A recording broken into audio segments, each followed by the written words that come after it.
system. He was way ahead of his time. He sort of saw something that nobody else even considered or thought possible at the time. And he was somebody who was standing up for what he believed in such a pure and authentic way. And because of that sort of purity of ambition and sort of purity of heart, he was able to recruit a bunch of people, and they were able to have the largest slave uprising in the history of the United States. In a country that has quite a long, sort of dangerous history with slavery. So this is a huge pivotal character, and I was really kind of ashamed that I'd never heard anything about this, but then to learn about it and to learn about the story, and then to learn about how the story's been dealt with since, it's great, and I'm glad that people will be introduced to this character.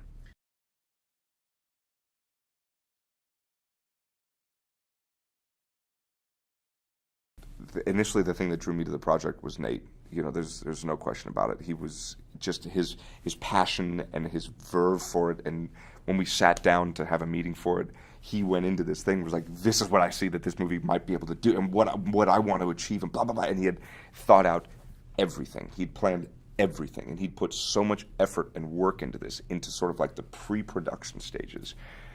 But not only that, he knew how he wanted to shoot every single scene. He knew how he wanted to capture every single character. He knew how everything was going to go, because he'd done it like a chess game in his head so many times before. What could possibly go wrong? How would I deal with it? Blah, blah, blah, blah, blah.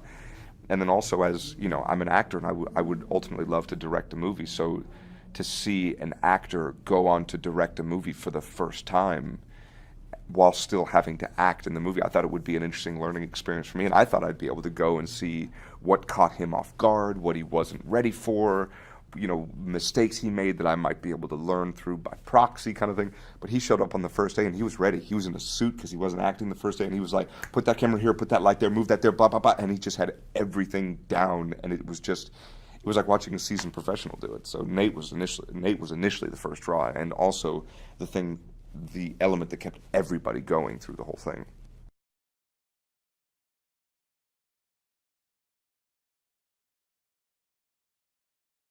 The sort of one unifying thing that kept everybody focused and kept everybody committed on set every single day at every moment was, it was probably twofold. It was the fact that we were telling a story that was sort of very dear and very precious and very powerful at the same time.